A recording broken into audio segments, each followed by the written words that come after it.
Zeus put together a devilish plan. He ordered the god of the sun, Helios, to put out his fires. Then he commanded his son, the god Hermes, to slow down the course of the moon and asked the god of sleep to send all of mankind to sleep so that no one could see what was about to happen. Everything was ready. Zeus disguised himself as a mere mortal, a certain Amphitryon, then visited Alcmene, Amphitryon's wife, in her bedroom that night. Not only was Alcmene very beautiful, she was also the granddaughter of the great Perseus. Amphitryon, he's here. The moment she saw him, she flung herself at him. Not for an instant did she suspect that the man she was showering with kisses was not her husband, but the king of the gods. She listened to the impostor tell of his exploits and of how he had killed her brother's murderers. The revenge she had craved for was finally hers. So as she had promised on the day of their marriage, the young woman gave herself to her husband. All night. A night to which Zeus attributed the length of 3 nights.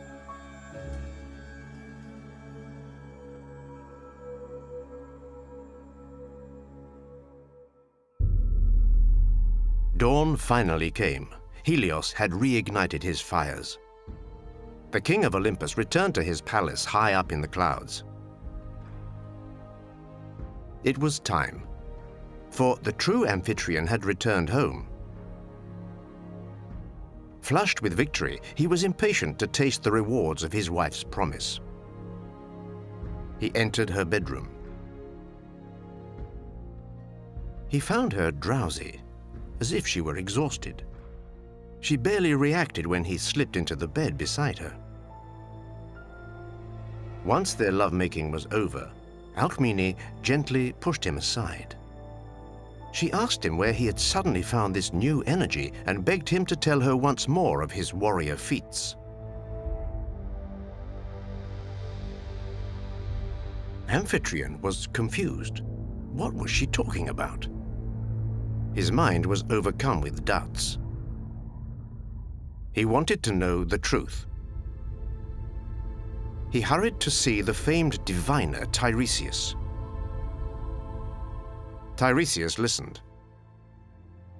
A smile suddenly lit up the old blind man's face, and he declared, "You have been cheated on, my friend."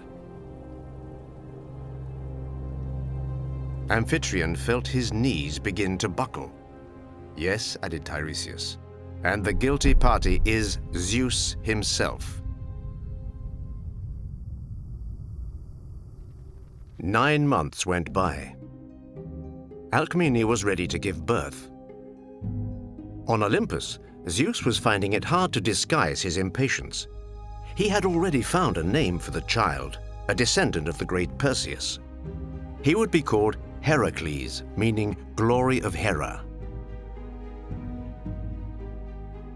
Hera was the name of Zeus's legitimate wife.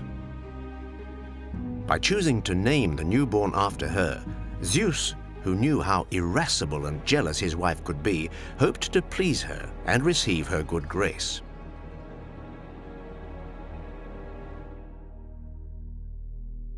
Curiously, Hera's reaction wasn't the one Zeus had expected.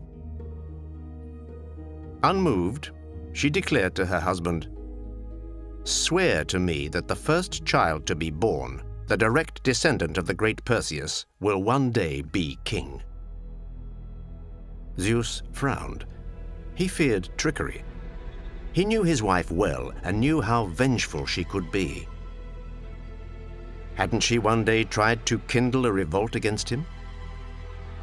And yet, so excited was he by the forthcoming birth of his son, whom he knew would possess extraordinary strengths, he made the oath to his wife. So Hera left Mount Olympus and hurried to Argos. There, Alcmene's cousin was also with child.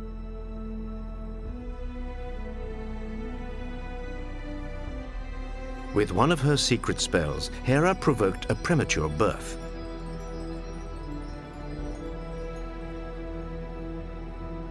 She had trapped Zeus. If he kept his word and upheld his oath to take as his rightful heir the first descendant of Perseus to be born, then it wouldn't be Heracles, but his cousin Eurystheus, who had just been born.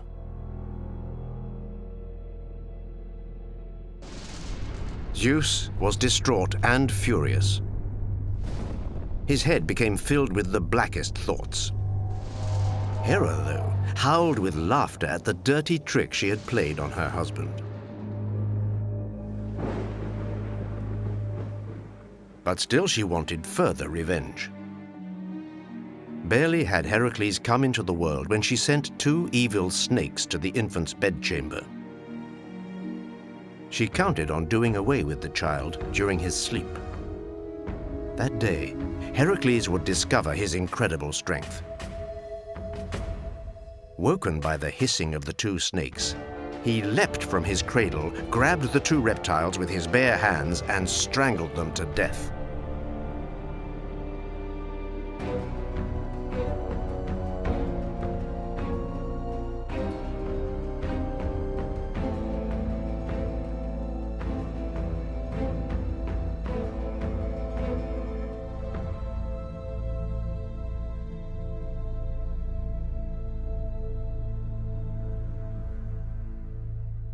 It was the first of a long line of extraordinary feats.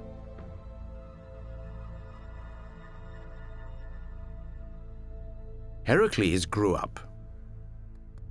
He was exceptionally tall. He was doted with a muscular strength the likes of which had never been seen on Earth. Zeus had given him one of the best tutors, but the pupil was far from compliant. One day, his music teacher decided to punish him for being insolent. Heracles lost his temper. He grabbed his lyre and hit his teacher so hard with it, he killed him. This quick-tempered nature concerned Alcmene and Amphitryon, to whom Zeus had finally revealed the truth about the child's origins and who agreed to raise him as their own son.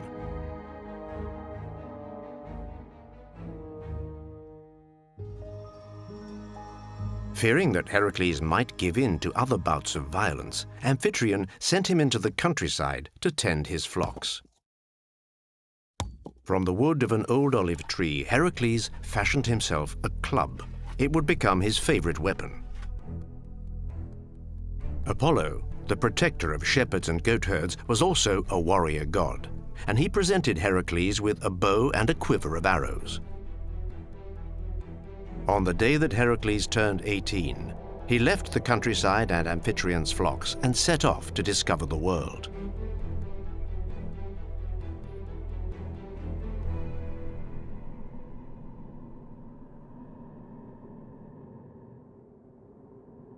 Soon, Heracles would also discover love in the shape of the daughter of the king of Thebes. Her name was Megara. To win her heart, he rid the city of all the bandits and brigands and restored the authority of the king. Heracles and Megara married. She gave him no fewer than 8 children. Heracles felt fulfilled and settled. Here he was, a father, the husband of a princess, and heir to the throne of Thebes. Not for an instant did he imagine that on high, up in the clouds, Hera had not abandoned her plan. The whole time, she had waited for the perfect moment to take her revenge on Zeus.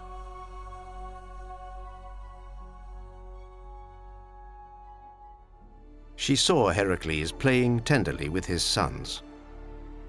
It was on these unfortunate innocents that she would unleash her wrath. Hera inflicted madness on Heracles. The effect was terrifying. In a fit of madness, his head filled with dreadful hallucinations, the hero then committed the worst of all crimes, infanticide. Confusing his children with wild beasts, he leapt on them and killed them all, one after the other.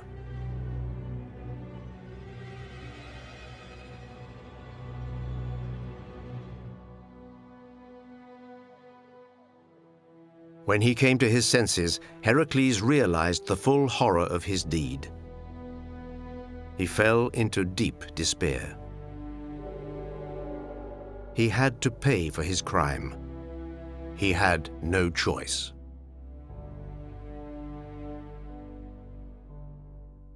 Now, a pale phantom amongst mortals, he went in penitence to Delphi to consult the oracle. Your crime is the worst crime of all. You are not worthy to be called the son of Zeus, nor even to be called a man. There is only one way for you to be purified. Go to he who by an oath sworn by Zeus has become the uncontested ruler of Greece. Your cousin Eurystheus, who was born but a few hours before you. Obey him in all things, whatever his orders may be. Only then can you hope to earn your pardon. Heracles was a broken man. The prospect of entering into the service of a man as tyrannical as Eurystheus was terrible. But he had no choice.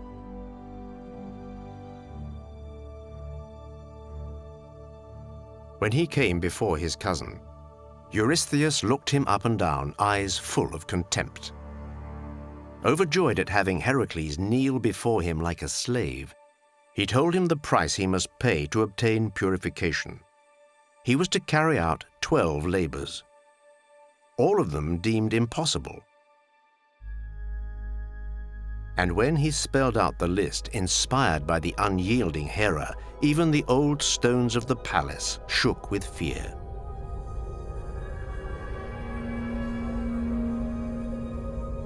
And thus the curtain was raised for the most fabulous feats ever accomplished by mortal man.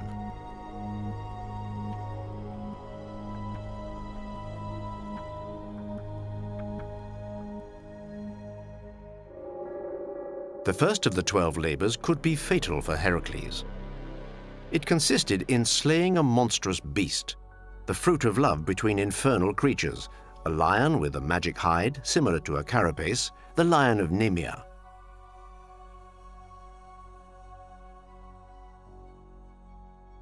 When Heracles saw that not even the arrows gifted to him by Apollo could slay the beast, he decided to wrestle it.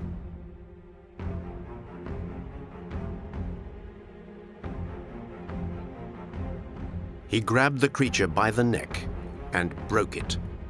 Then he carefully skinned it, and with leather harder than iron, made himself a helmet and impenetrable armor. Attired in this, he returned to the court of Eurystheus.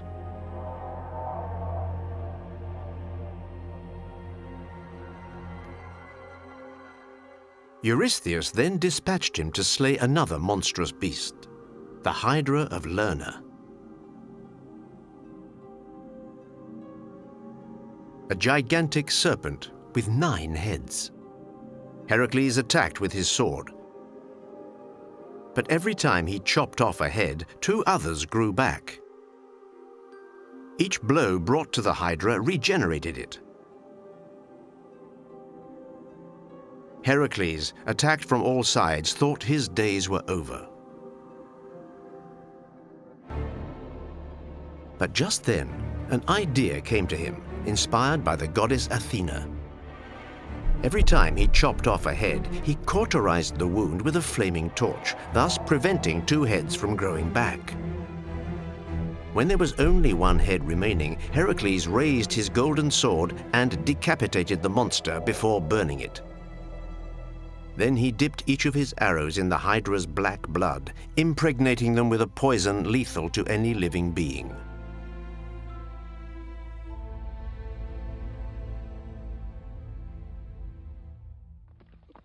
Heracles' labors were far from over. Having tracked down the Golden Hind, a deer with horns of gold on Mount Cerinea, captured a wild boar which had been terrorizing the region of Erymanthea, and cleaning the Augean stables, he was sent off to perform his sixth labor on the shores of Lake Stymphalia. There, a huge flock of birds haunted the swamps. Their heads, beaks, and wings were made of bronze, and they could shoot their feathers like arrows to kill humans, which they would then devour.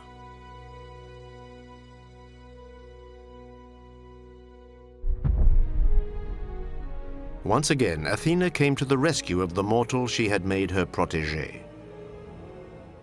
She gave him a musical instrument, until then unknown, a crotala, which, when rattled, produced a strange sound which terrified the birds, causing them to fly off and allowing our giant hero to pick them off one by one with his poisoned arrows.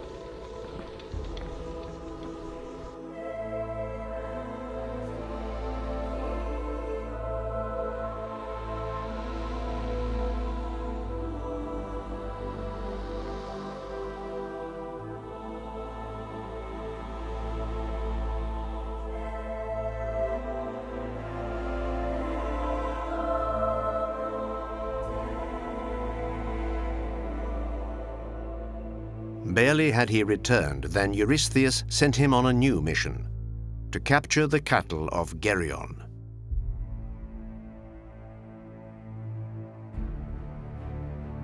Geryon was a giant with 3 bodies and considered to be the strongest man on Earth. He dwelt at the far end of the world, where 2 islands faced each other, separated only by a narrow strait.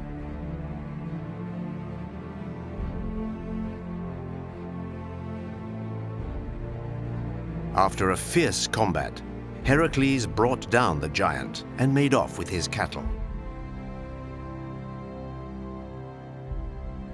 In this place, now become legendary, Heracles built on either side of the strait 2 stone columns.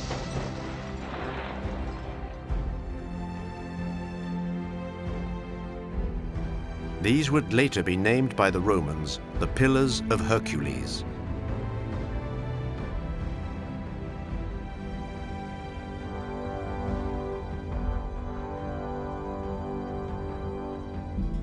But the most astonishing of his labors was undoubtedly the cleaning of the Augean stables. Augeas was a king as rich as he was idle. He owned a huge herd of white bulls. These sacred animals lived in stables up to their knees in the foulest-smelling dung. Their stables hadn't been cleaned for 30 years. To make the task even harder, Eurystheus ordered Heracles to accomplish it in a single day. However, would he manage? The hero made a vast breach in the stable walls. Then he rerouted the 2 rivers which flowed nearby.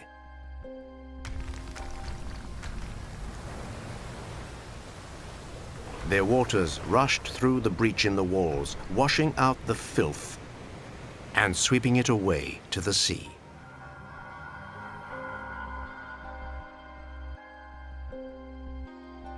There was also the capture of the Cretan bull and stealing the mares of Diomedes. After which, he had gone to the land of the Amazons, where he obtained the girdle of Hippolyta, their queen, and the long quest which took him to the fabulous garden of the Hesperides, from where he returned with the golden apples which the earth goddess Gaia had given to Hera as a wedding gift.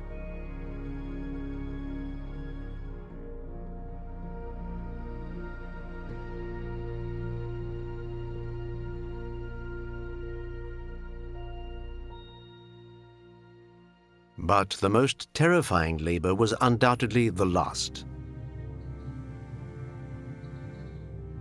Heracles now had to venture into the kingdom of the dead, to the depths of the underworld, to capture and bring back Cerberus, the 3-headed hound that guarded the gates of hell.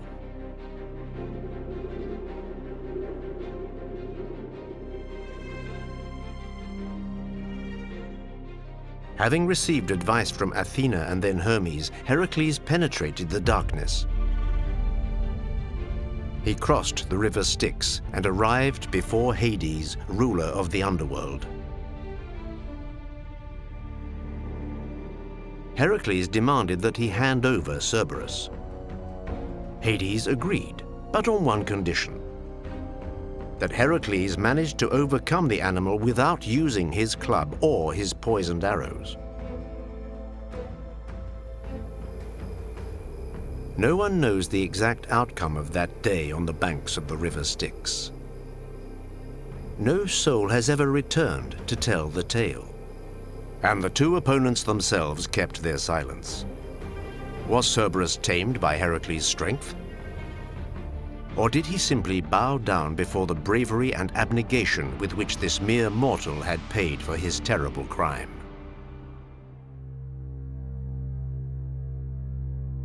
The cousin of Heracles, the perfidious Eurystheus, who since the beginning had orchestrated the 12 labors, was terrified by the sight before his eyes.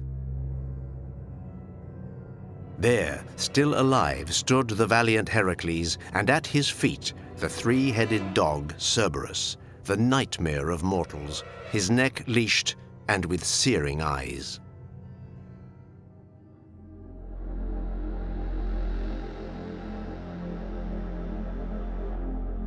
Thus Heracles had triumphed by accomplishing his 12 labors.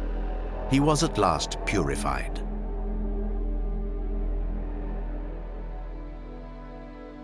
But then came the day that Hera would finally apply the fatal blow to her enemy.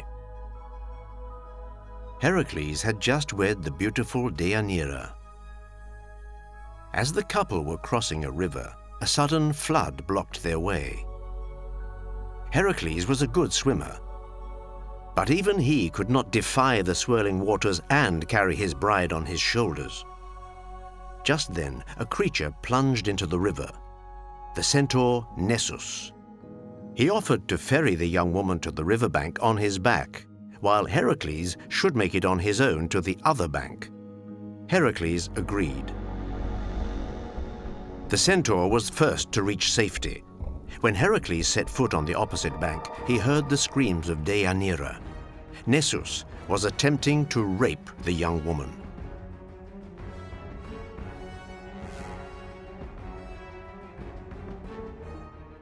Heracles grabbed his bow and fired one of his poisoned arrows. It flew towards the creature and hit it full on.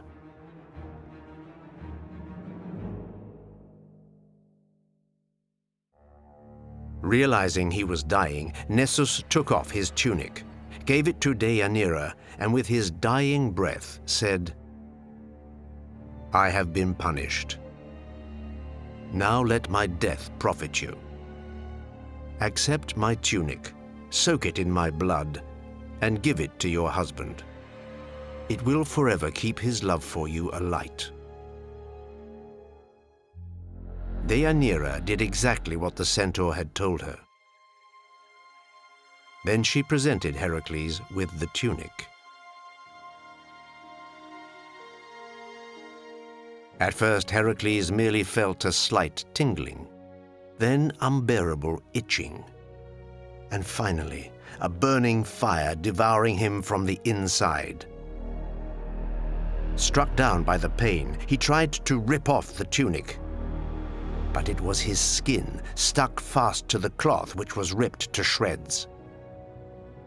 He realized that Deianira had been tricked.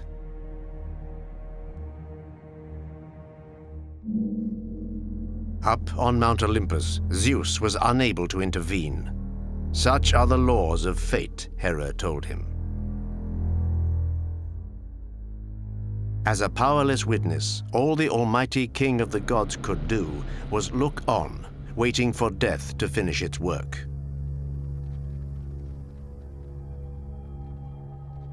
When Heracles finally let out his death rattle, Zeus sent down a thunderbolt.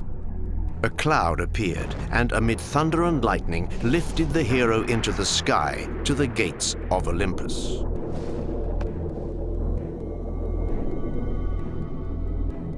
He had finally entered his father's realm. Immortality awaited him. Heracles had joined the gods.